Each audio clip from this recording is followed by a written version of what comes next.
weather seems nice today. They say there's supposed to be a heat wave coming again. I've yet to see it, and it's almost the end of summer. And with that in mind, what did I read today? This one sounded like a follow-up story where various places are going to use drones to monitor sharks because of various attacks. This one says, drones to monitor all NYC beaches for sharks starting this weekend in wake of Rockaway attack. NYPD and FDNY drones will start flying above all city beaches this weekend to monitor for sharks for 7 days a week, top officials in Mayor Adams' administration said Friday, in the wake of a gruesome shark attack in Queens earlier this week. From this too, it says they only currently have 2 drones, so they're not going to be flying in every single beach, but they will be expanding. And how does it work? It says if a drone detects a shark, the Parks Department will be immediately notified, officials said. Lifeguards will then seal off the beach to swimming where the shark was spotted until the animal leaves. The beefed-up monitoring comes on the heels of a 65-year-old Queens woman being attacked by a shark at a Rockaway beach on Monday. New York officials are really pushing for them using drones in various situations ever since they introduced that new, rule per se about people who want to fly, let's just say, a drone around the city. They have to pay money for those permits and all that. Although it makes me wonder here, you're going to be flying around the beach area and stuff, let's just say every single day. Whatever happened to all that narrative of the drones scaring animals, the dangers, where it might hit regular people and all that? Again, it's one of those, all of a sudden it's okay when an official uses it, huh? With that thought, actually, it kind of relates to this article that I read, where in this one, it's bringing up that topic again of, do drones disturb things like wildlife? You should restrict them and all that. This one says, it's flown here from Russia, then it's disturbed by humans. How drones are threatening the eastern curlew. It may be fun to take to the sky with a drone for a bird's eye view of the coastline, but it could be causing irreparable damage to one of Australia's most endangered species, the eastern curlew. University of Queensland's PhD candidate Joshua Wilson found out the hard way when he used drones to survey shorebirds in hard-to-reach areas of Moreton Bay off Brisbane. He says the first part of the project was to look at how the birds reacted to the drone, and as soon as we started doing that, we realized we had a bigger problem on our hands. So they were actually purposely, flying the drones to see if they would get startled and all that. And according to this, it says his team conducted 240 drone approaches of different flocks and found 11 species were generally unaffected by the drone usage. But the shy and critically endangered eastern curlew became startled and flew away. This also had a domino effect on nearby species, which also became startled and fly away in response to the eastern curlew's reaction, Mr. Wilson said. So it seems like from their research, they're kind of implying if you keep flying the drone around a certain area, they get scared, then they'll just never come back in general. And with that, they're suggesting, more rules. It says drone rules for recreational users include not flying over populous areas and staying at least 30 meters away from people.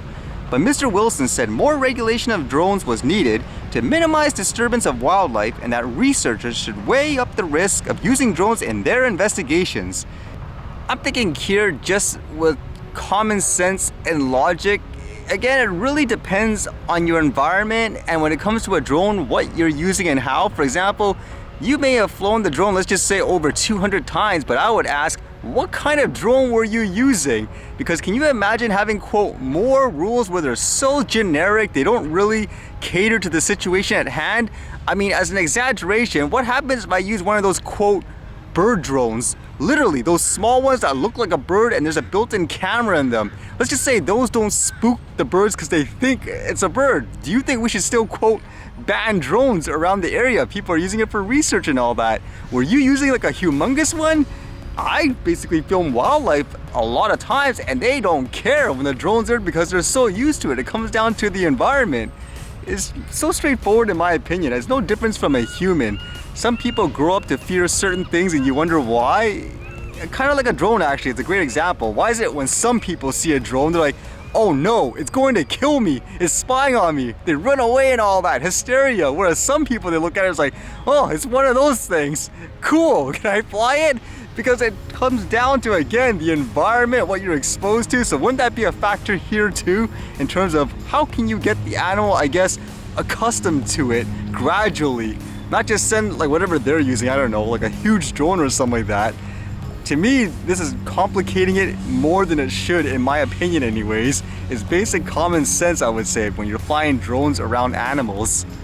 Especially in these cases too, again, when you make such generic statements like more regulations for drones, there's no distinction between what you're using and how, ultimately, where it should, in my opinion.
Alright, see you guys later.